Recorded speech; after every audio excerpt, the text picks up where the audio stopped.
All right, we want to continue on with our chapter 4. We're going to talk about price controls in this lesson. Let's just draw a supply and demand curve with a market condition of market price at $5 and 20,000 units. This area here, once again, we remember above the price and below the demand curve is consumer surplus. Above the supply curve and below price is producer surplus. We could calculate those areas and estimate what the overall economic surplus would be. Let's first consider what would occur if the government stepped in and imposed a minimum price in this market. Assuming it's pizzas, the government steps in and says we're going to impose a minimum price of $7.50.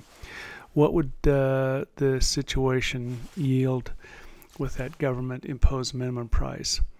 Well, first of all, at that new price, the market equilibrium would no longer be the case. We have a new equilibrium that would occur, or actually a new market condition that would be imposed with this minimum price, where the demand curve intersects the new price at 10,000 units. So let's just cut up our area in little areas like so and label each one of those A, B, C, D, E, and F. A, B, and E are the consumer surplus areas. C, D, and F are the producer surplus areas.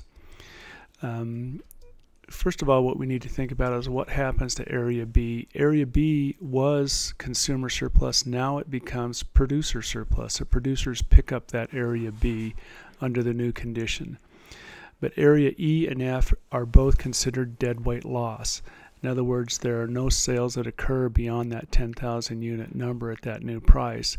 Before the price imposed minimum price, we had customers and producers willing to sell at that $5 price, but those sales no longer occur, so we consider those deadweight loss. They are simply gone.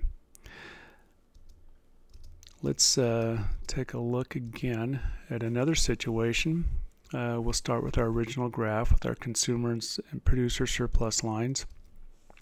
Let's, under this analysis, look at what occurs when we have a government-imposed maximum price. Let's divide up the areas, label them A, B, C, D, E, and F. Now, with a government-imposed maximum price, what occurs is take a look at Area C. It actually now moves from being producer surplus to consumer surplus. But once again, what happens to E and F? Yeah, those two areas are actually eliminated from the market. Those sales no longer occur, and we consider those to be deadweight loss. That area, if we calculate it, ends up being about $25,000. Let's look at a third condition where the government steps in and imposes a minimum price, but they also guarantee that price. So suppliers are told, here's the new price level. If you don't sell those pizzas to consumers, the government will step up and buy those pizzas. What you actually have is, we'll divide those areas up like we typically do and label them.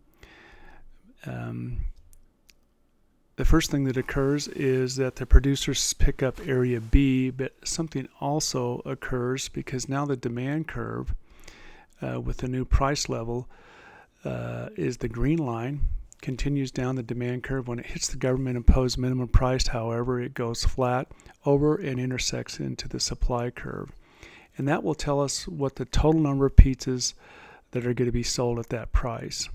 Can you tell how many pizzas would be sold to customers and how many pizzas would be sold to the government? Well, let's look at this area here, and we'll call that, first of all, Area G, below the government minimum price and above the supply and demand curves. That whole area, B, C, D, E, F, and G, are picked up as new producer surplus. At a $7.50 price, the producers are enjoying that whole area as their new producer surplus, and consumer surplus has been reduced to just simply the Area A. Recall in our original scenario under the market conditions, this area here, this green area, represents total revenue, which would be $5 times 20,000, which would be approximately $100,000. The new area of sales would be $750 times 30,000, we could calculate that new area. But what's important to remember is what areas are revenue from customers and what area would be the government purchased area of pizza. This area here would represent, the first area here would represent the consumer area. They're going to buy 10,000 pizzas at a $7.50 price, or spend about $75,000. This other area is the area that the government buys. They're going to purchase 20,000 pizzas at $7.50 each, or spend about $150,000. So our total revenue would be about $225,000 with 30,000 pizzas, or $750 times 30,000. Does that make sense? All right, so really, here's the question for you. Who's happy about this new condition? Well, clearly the consumers are paying more for pizza, and there are fewer pizzas being sold. They've lost their consumer surplus. In addition, the government is now spending $150,000 to buy pizza. The suppliers would be much happier about this situation. You notice how much larger the producer surplus area has grown. So the question, the economic question, would be, who would vote and donate to my campaign if I were to come out and advocate a government-imposed minimum price for pizzas? All right.